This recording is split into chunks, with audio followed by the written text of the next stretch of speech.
السلام علیکم ورحمۃ اللہ وبرکاتہ۔ حضرت انس رضی اللہ تعالیٰ عنہ سے روایت ہے کہ رسول اللہ صلی اللہ علیہ وآلہ وسلم نے فرمایا، علامات قیامت میں سے یہ ہے کہ دینی علم اڑ جائے گا اور جہل ہی جہل زہر ہو جائے گا، اور اعلانیہ شراب پی جائے گی اور زنا پھیل جائے گا۔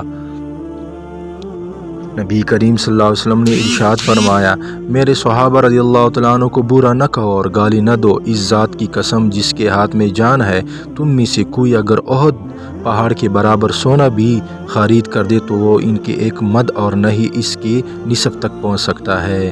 حدیث نبی صلی اللہ علیہ وسلم ہے، بے شک قیامت کے دن درجہ اور مرتبہ کے لحاظ سے سب سے برا وہ آدمی ہوگا جس کے شر سے بچنے کے لیے لوگ اس سے کنارہ کشی کر لیں۔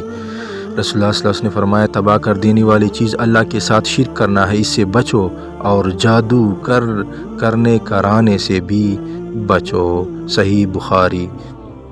رسول اللہ صلی اللہ علیہ وسلم نے فرمایا، جو شخص اللہ عز و جل کے راستے میں ایک دن روزہ رکھتا ہے، اللہ اس کا چہرہ اس دن کے عوض جہنم سے 70 سال دور کر دے گا۔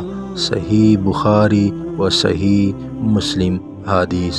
رسول اللہ صلی اللہ علیہ وسلم سے فرمایا، جو شخص شب قدر ایمان کے ساتھ محض ثواب آخرت کے لیے ذکر و عبادت میں گزارے، اس کے گزشتہ گناہ بخش دیے جاتے ہیں۔ رسول اللہ صلی اللہ علیہ وسلم نے فرمایا، انہوں نے رسول کریم صلی اللہ علیہ وسلم سے یہ شکایت کی کہ ایک شخص ہے جسے یہ خیال ہوتا ہے کہ نماز میں کوئی چیز یعنی ہوا نکلتی معلوم ہوئی ہے۔ آپ صلی اللہ علیہ وسلم نے فرمایا کہ نماز سے نہ پھرے یا نہ مڑے جب تک آواز نہ سنی یا بو نہ پائے۔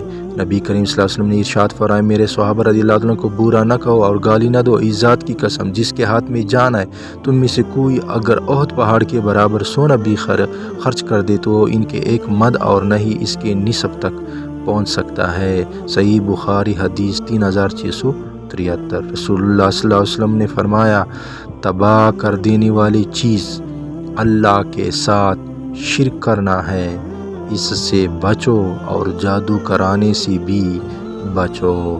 رسول اللہ صلی اللہ علیہ وآلہ وسلم نے فرمایا، اللہ تعالیٰ کے یہاں سب سے زیادہ ناپسند وہ آدمی ہے جو سخت جھگڑالو ہو۔